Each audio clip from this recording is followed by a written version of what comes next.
didn't even see that report. Like these days, I try to limit my exposure to news. Just news to can be depressing lately. Yeah, just to keep my sanity. So, but it was after Heartlines.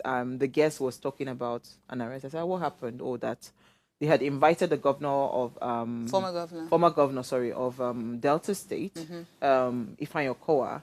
They had invited him to the EFCC's office for questioning, and of course, he was eventually then detained. I said, "Oh wow." So, I mean, from the reports, let me just quickly pull out what they are accusing him of. Of course, Ifeanyi Okowa, he's accused of diverting approximately 1.3 trillion from the state's 13% derivative fund during his tenure between 2015 and 2023. Now, this arrest, of course, is seen as a test of EFCC's commitment to holding powerful figures accountable. I think there's another amount, I think something in billions, that is also still linked with Governor Okowa. Then last week, I don't know if you saw the report that was saying that when Governor Sanwo-Olu finishes from office, that he will be invited by the EFCC as well, where there were now rumors of him suing EFCC to prevent his arrest after his tenure ends. Oh, yeah, I heard the rumors. Yeah, but a government official has actually clarified that there was no such legal action that had been taken, or initiated by Sanwo-Olu.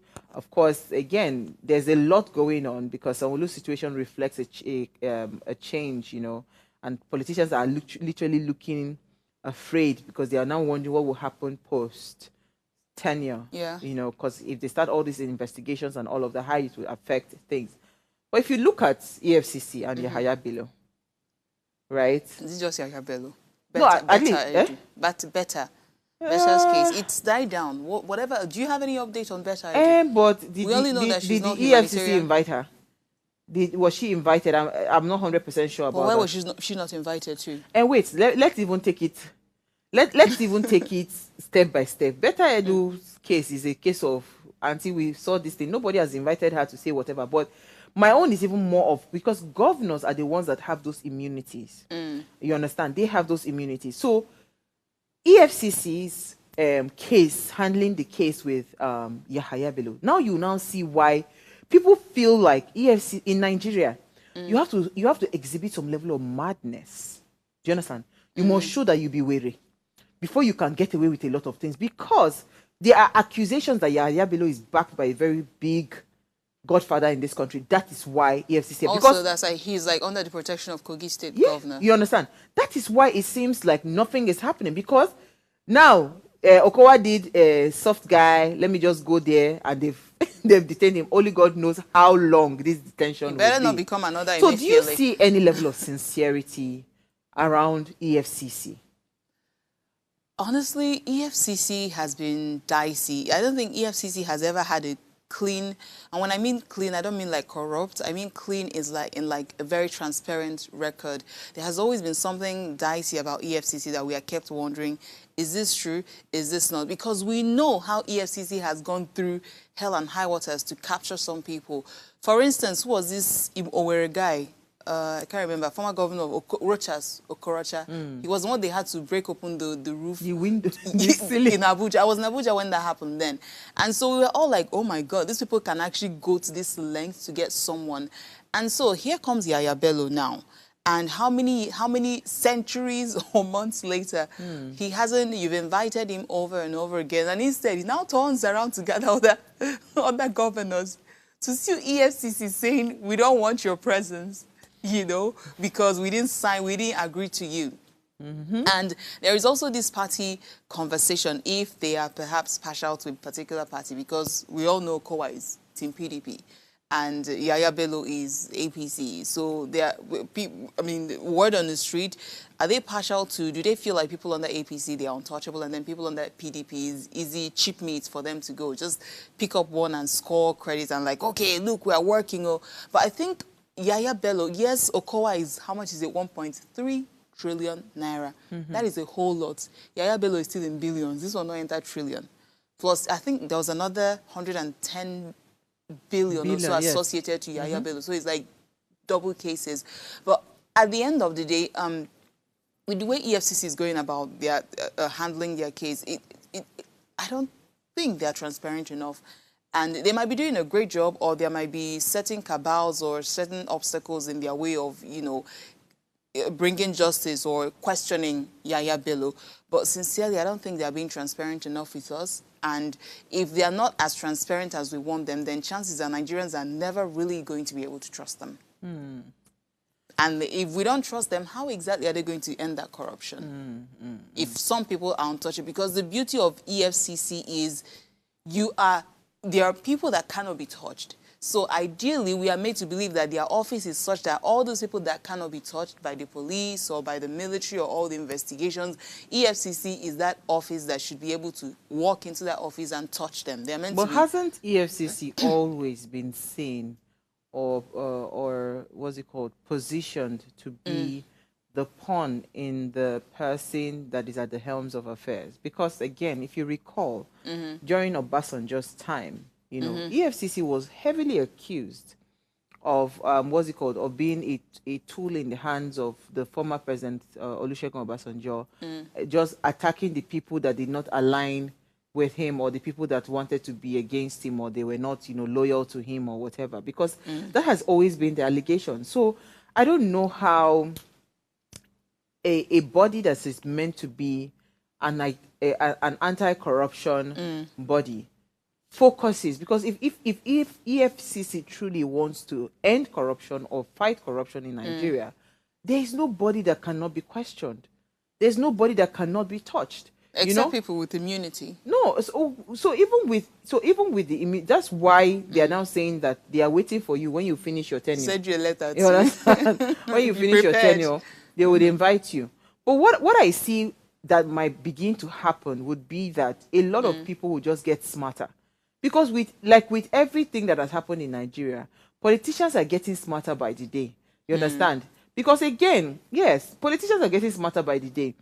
But if EFCC's approach was truly a transparent approach, not seen to be like witch hunt, because again, another accusation is that most times when there is an allegation or there's a case before EFCC, you then see politicians jumping ship, moving to the party that is in power, so it gives them some level of also that protection and immunity. Do you understand? So now what I am saying to EFCC, are you trying to tell me that it is only these people in power that are corrupt, or that are alleged to be corrupt? We saw the senator that was putting money inside his cap. I be the governor. Where is he? What is the case? I mean, because again, I mean, these were clear.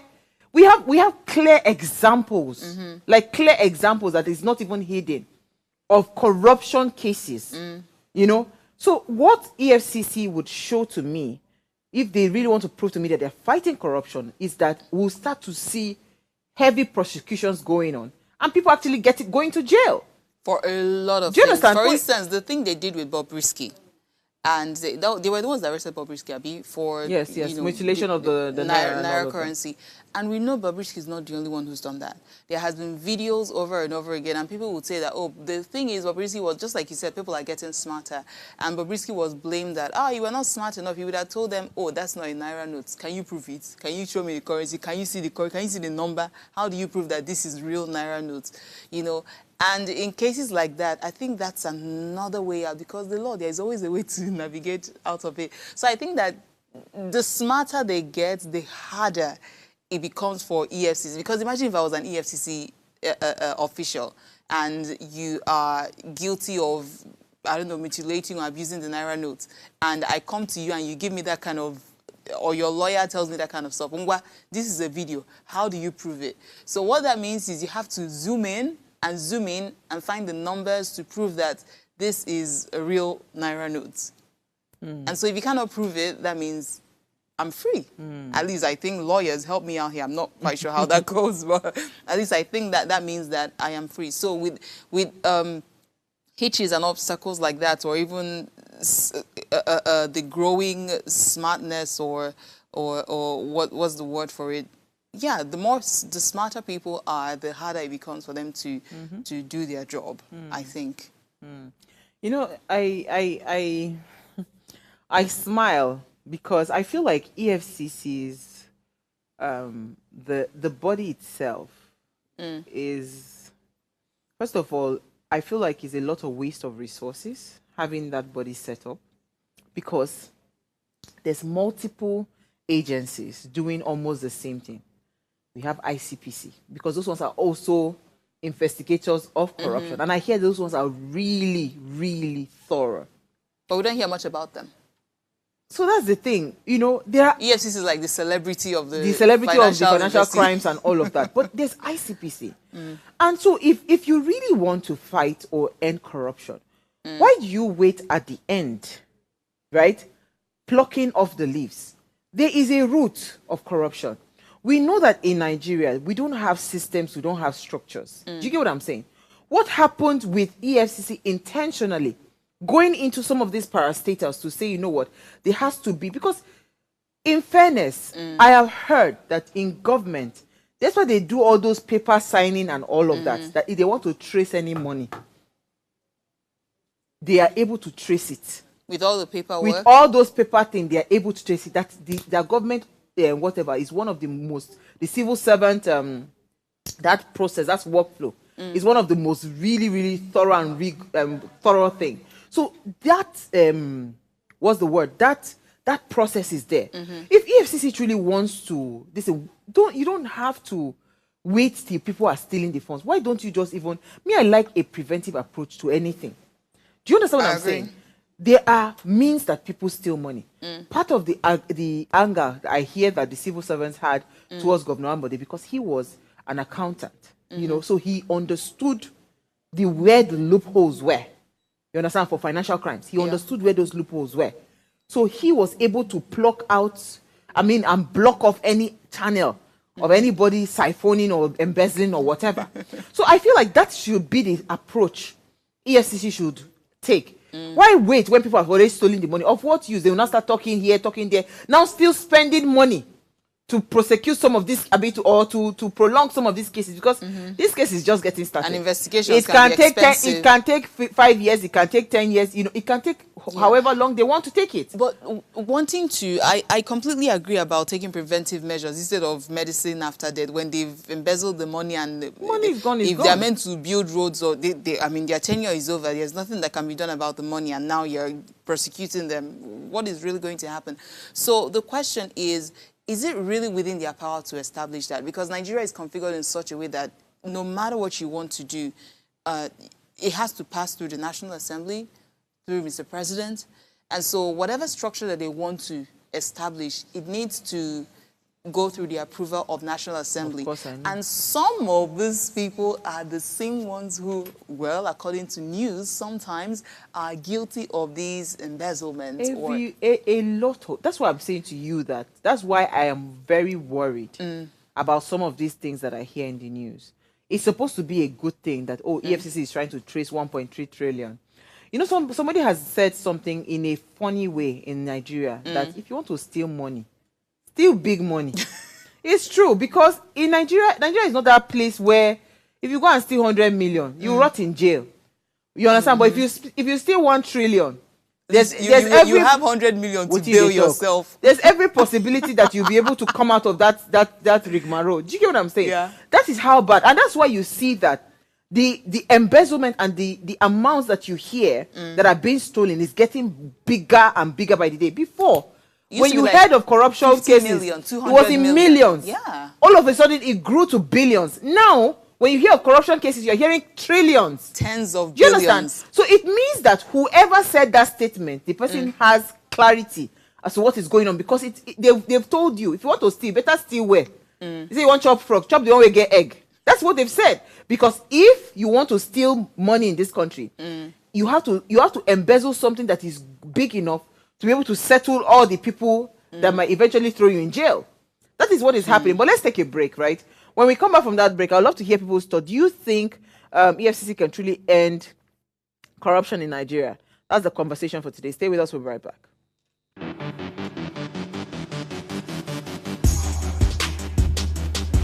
They're not serious.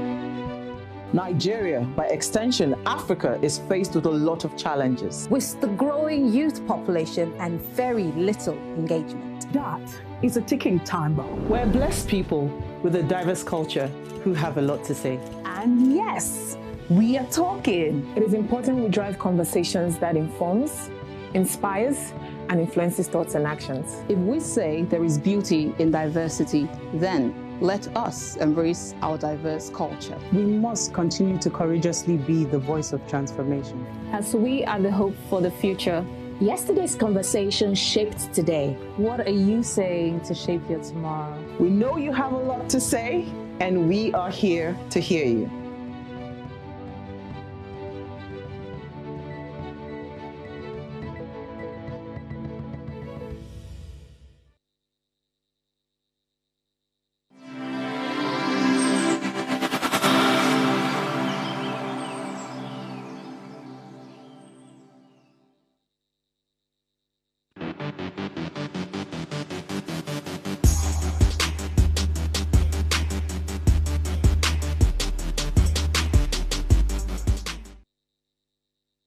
All right, thanks for staying with us. Now, if you just tuned in, it's our Ladies' Night Out, and we're talking about the EFCC, and we're asking if they can truly end corruption in Nigeria. Now, please, let's hear what you have to say. Remember, you can join the conversation, send us an SMS or WhatsApp to 081-8038-4663. Our phone lines are also now open. The numbers to call are 0702500749 or 07014242420. Remember to please turn off the volume of whatever device it is that you're watching us from so we can hear ourselves when you do call. I'd love to hear your thoughts. Do you think EFCC are fighting this corruption case, or they are just being used, to what's it called, to As a fulfill to fulfill someone's political agendas or whatever it is? Yeah, so that's the conversation. So again, whilst this arrest was made to the former governor of Delta State, there's been a lot of side talks here and there. Part of it is that, this man is actually very powerful in terms of financial resources, right? And because, again, politicians and they know the role money plays when it comes to the elections and all of that. So people are also saying that this might also be another avenue to kind of like weaken the financial power of some politicians so that in 2027, the general elections, it will be easy for the parties that want to, do their thing to do it without having too many strong oppositions, because they know that Nigeria is heavy when it comes to money politics, in the country. They are very heavy. So do you agree with that thing? Do you buy that? Well, the part about Nigeria being heavy on money politics, yes. So it actually is possible. I think there are tendencies I could buy into that. They could be saving for future what's it called?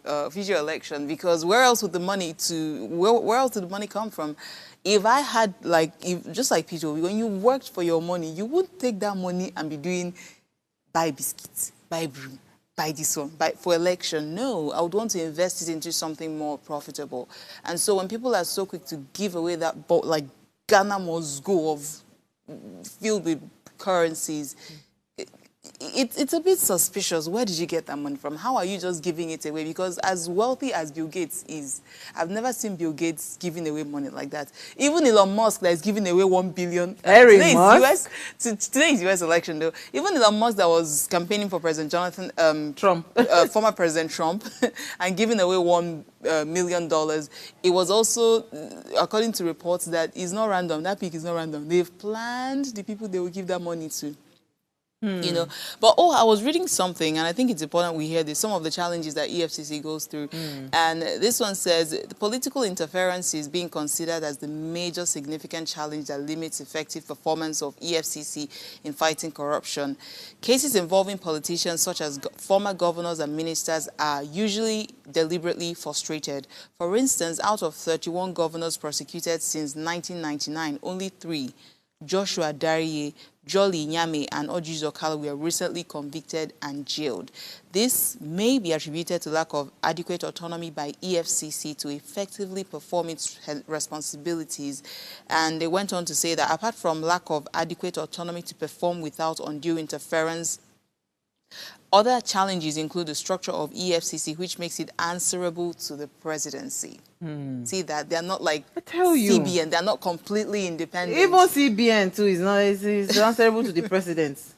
You see, the structure, okay, so I'll let you finish. That's what I was trying to tell you, that the structure of EFCC right now, EFCC is meant to be an independent body. But as long as EFCC is answerable to the president, then we don't have an anti-corruption, a financial crimes commission, because it's a waste of, as far as I'm concerned, the EFCC is a waste of resources. Do you understand what I'm saying? It's a waste. If they put in internal systems and controls, like if you put in processes, technology, and systems, it can by itself checkmate corruption within the organized, the parastatals and all those ministries. Do you get what I'm saying? Yeah. But if the EFCC is now going to be that, they will have to go and take permission. Okay? Sign the now document. Who we go arrest? Because if you want to talk about corruption in Nigeria, the people will go collect plenty. True. They are a lot. Yeah. So the fact that it is almost like it's selective is where I have a problem. I don't have a problem with you fighting corruption, but let your corruption fight not be selective. Because the issue, everybody should collect. Everybody. If you're guilty, collect. Yes. Go ahead. And so another one is they also said something. Oh, where did I stop? Give me a minute. So they went on to say that judicial arm of government is another challenge to war against corruption. For instance, the assistant director of the Nigerian Pensions Commission was in January 2013 charged for stealing 32 billion naira, but was only fined 250,000 naira. In the same year, Bayelsa State Governor enjoyed presidential pardon of President Jonathan over corrupt charges, while the former Rivers State Governor was barred from EFCC arrest, detaining or arraigning him after obtaining court injunction. That's Governance 2017. So, and it does make a valid point. Remember we said something about the judiciary, that they would always, if they find a way around it, they would always stand in the way. And as it is right now, I could be wrong, but it seems as though the judiciary is answerable to Mr. President. No, that's how they look. Even though the guest we had, I think it was on Monday, yeah, it was yesterday, he said no, he cannot be a lawyer and hear me say that the judiciary is compromised. I say, Baba, I mean, these things are glaring, you understand? And you see, and this is why I feel like in Nigeria, I am learning to be calm and not really just put my head too much in all of these things, because it's actually, I mean, even the blind can see that some of these things are not really there. There's no transparency in it. There's no genuine what's it called, intention to fight corruption in this country. Because if your intentions are clear and it's genuine and you have clarity as to what it is that you want to do, corruption fight it doesn't stop at somebody's table because the person is not smiling to the president, right? Or the person is not bootlicking or whatever it is. But you see, if you really want to fight corruption, right, there are so many avenues and it will show. Don't forget that these same people in government, you mentioned Ghana Must Go. A lot of the transactions that happen within all these systems, they're all cash transactions. And it is because they know. You understand? Is there no law that there are certain amounts that you cannot over the move, counter, do you understand? yes. You can't move with. But we still have people doing it. Do you understand? So that's what I'm saying to you, that financial crime is financial crime.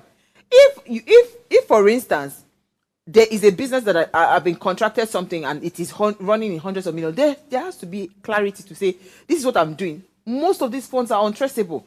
Why do we have these inflated prices in real estate? Why? Because a politician will just come. To invest the money somewhere. Yes, they are looking for where to keep the money. A politician will just come to an estate, he will just buy the full line. That's what my friend was telling me in Abuja. They were just sitting there on their own. The man just came, and because they do not work hard for this money, it is free money, in quotes, right? The man just came and said he was buying the entire line. And because of that, he bought it at a very ridiculous price. Automatically, the other prices of the other houses went up. People that are working so hard for their money could no longer afford the properties. Why? Because once a price has been set at that price, automatically every price would go up. It becomes a standard. I was applying for a particular government loan, and it was supposed to be, something really huge. I've done everything, okay, due diligence and everything. They say, okay, come, and all of that. The next thing I'm hearing conversations around submitting no, coming to, like, I need to tell them that, okay, this is the percentage they are going to be getting from that project. And I'm wondering, Oga, this thing is written in capital letters that it is a loan. Do you understand? So the guy said, forget that one, madam, we know now, they know they pay back. I said, this is why the system cannot work. Because even the people within the system genuinely trying to do something right, you understand? Yeah. You're not being allowed to do those things right. Because why? They will tell you, now, the system, be like, don't worry, everything, you know. I said, but I am going to drop a collateral. So if I'm unable to meet up my obligations, you're asking me to give you about 12% of the entire sum. Right? Wow. So that it will mean that my approval will pull through. Come on. So Sanzi, if I tell you the decay, you understand, the corruption when it comes to financial crimes within this country, we can't exhaust the amount of decay that goes on. And it goes on across all boards. So EFCC will only show to me that they are fighting corruption when I see steps that are not targeted towards, you understand, let it be a systemic attack. But don't you think it is possible that, given all the challenges that they are going through, that maybe they are being strategic, maybe they are using a systemic approach, but just like, you know, we read, there are so many things so many obstacles on their way to, you know, giving the right execution or giving justice. And I'm thinking, do you think it would be a wise decision if perhaps somewhere in the future, I don't know if it's ever going to happen, if EFCC should have their own court, just like the military have their own court? You just talked about judiciary just now. Yeah, judiciary, but this time they are not, it's not functioning under the Nigerian legislative. It is functioning like the way you have the military court. They understand their rules, they understand their standards. Let EFCC truly be, let it be, first of all, let it be independent of anybody. And EFCC should be given the freedom to probe anybody, regardless of who you are. After the probe, is it not the court they'll still come back to? Yes, I get you. If they are found guilty, right, by the EFCC and they have substantial evidence, then EFCC as a body should have powerful lawyers. You understand? That even if the court or the judiciary, they say they want to be mad and they are corrupt, do you understand? Beyond reasonable doubt, they cannot, because the facts are there. It will be very glaring. And there's another thing, presidential pardon that was given, according to reports by President Jonathan, the Bayelsa State governor that was convicted at some point. Was it 2017 or so? I can't remember. No, that was before 2017. So in cases like that, presidential pardon, I mean, Mr. President gave the, what is it called, NSAS, no, End Bad Governance protesters, the 72 underage kids, and we're all applauding him. But then we forget that the same man is capable of giving a pardon to another criminal, or maybe even a Yaya Bello. So if Mr. President wields that kind of power, if I was in the EFCC, it would be so frustrating. And I think maybe to a certain extent, it would be like, Shebi, if we do this one again, they'll now stop it again or do one thing again. Why, so this thing you've just said, that is why I'm saying to you that most times, even before they pick anybody, they must get clearance. Do you understand what I'm saying? Like, Baba, hands off, we're about to take on this person. Baba, this thing, we want to go collect this person, no? They get clearance. There's no arrest, especially for those high-profile people, that happens within the EFCC that is not, the president is not aware of. Do you understand? So it means that what people will just do, the smart ones, they will just align. That's why you see a lot of jump shipping, right? They will just align with the, what's the word? The president or maybe the ruling party. So that everywhere will be stew. Now everywhere go soft. That's what they do. So it's, I don't know. I don't see EFCC effectively ending or trying to even curb corruption in Nigeria. What people will just do is they will just find bigger and smarter ways, you understand, to manipulate the system. I think we have a call. Yeah, go ahead. Okay. Do we have a call? Okay. So I was looking at the functions of their job description, and obviously investigating financial crimes, all financial crimes, including fee fraud, money laundering. This seems to be the one that they are really big on. But there are also the minor ones that it seems for a while that they're not working towards that, or we haven't heard a lot of that in the news, and we know that things like that still happen. It is only high-profile cases that even media houses pick.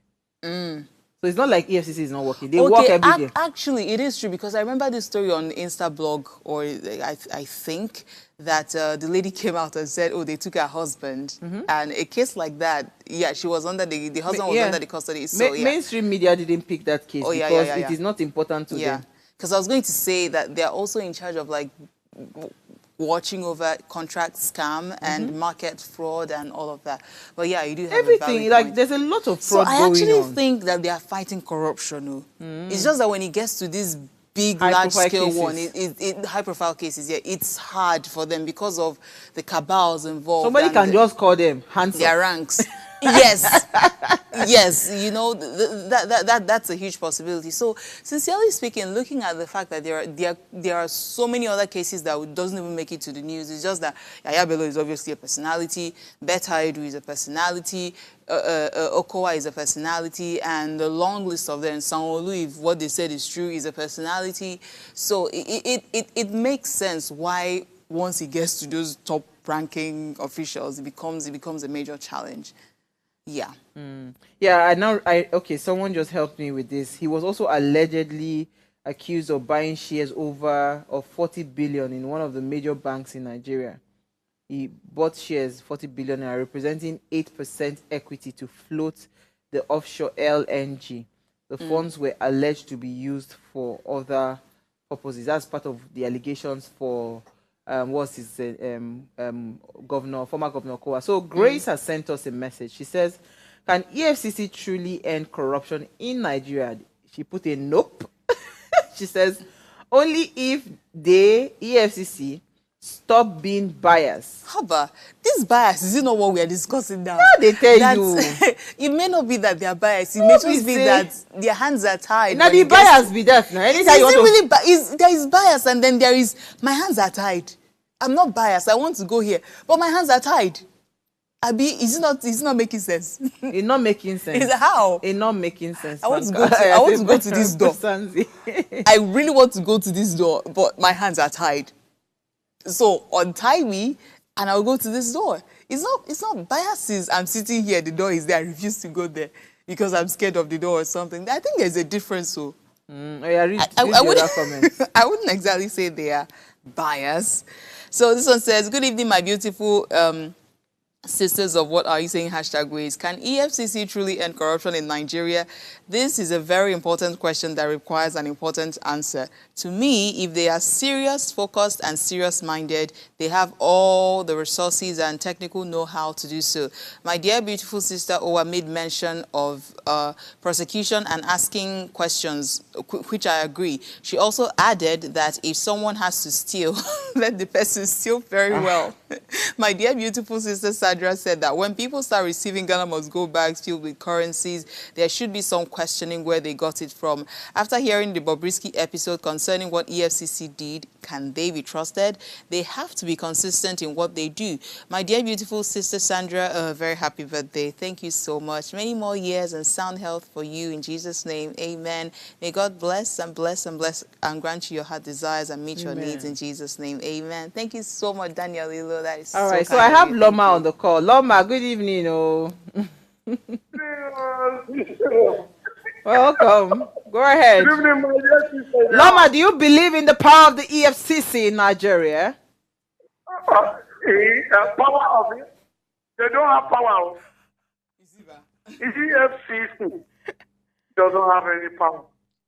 See, when you are clean, when you are not corrupt, that is when you can stop something if you get out to fight for that thing. But the EFCC we are having now, they are being indicted. EFCC now is being indicted that they are not doing the right thing. When you go to the office in Enugu, in Abuja, you see some manipulations there. then how can they stop corruption in Nigeria? If you are not corrupt, you will be able to stop corruption. But if you are corrupt, you cannot stop corruption. Corruption cannot stop corruption. So it is only those that are clean inside and outside who are diligent in what they are doing with truthfulness. That is when you can stop corruption. So EFCC can only stop the true EFCC in Nigeria can only stop corruption when there is no bias in their investigation, where there is no man in their investigation, when they do it with the fear of God. That is the only time you can see. But for now, the present EFCC cannot stop corruption. Thank you very much. Thank you. You see, there's a lot. There's a lot going on when it comes to trust. I told you it's the trust deficit. And let me tell you something quickly, because I think we've run out of time.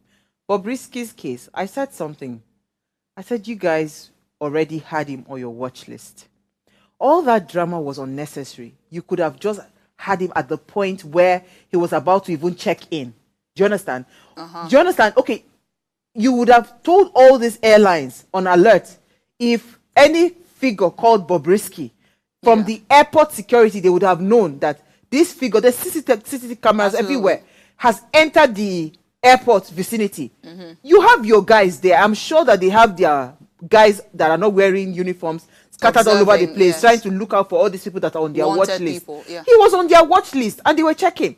Why did you have to wait until he checked in his luggage, did everything, and then boarded the plane?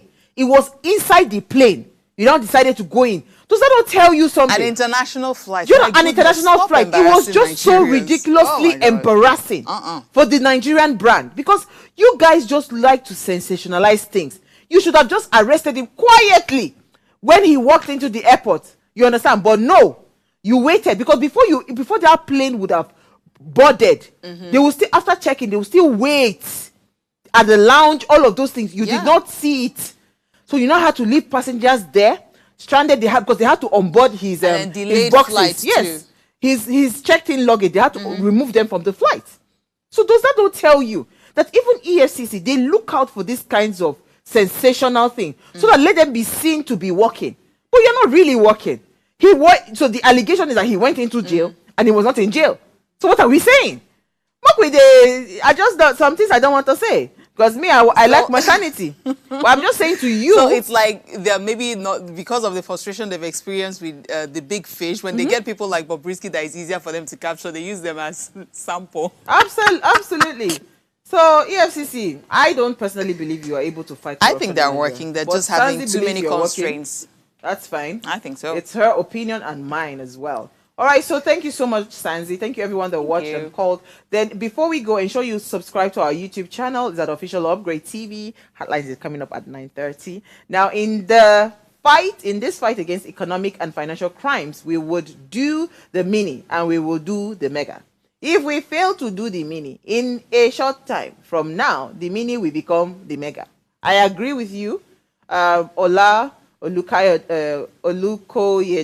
I agree with you, but I also just think that, beyond just the media, mini and mega, the media drama, let us just be real when it comes to fighting corruption, and God will help your ministry. See you guys tomorrow. Bye.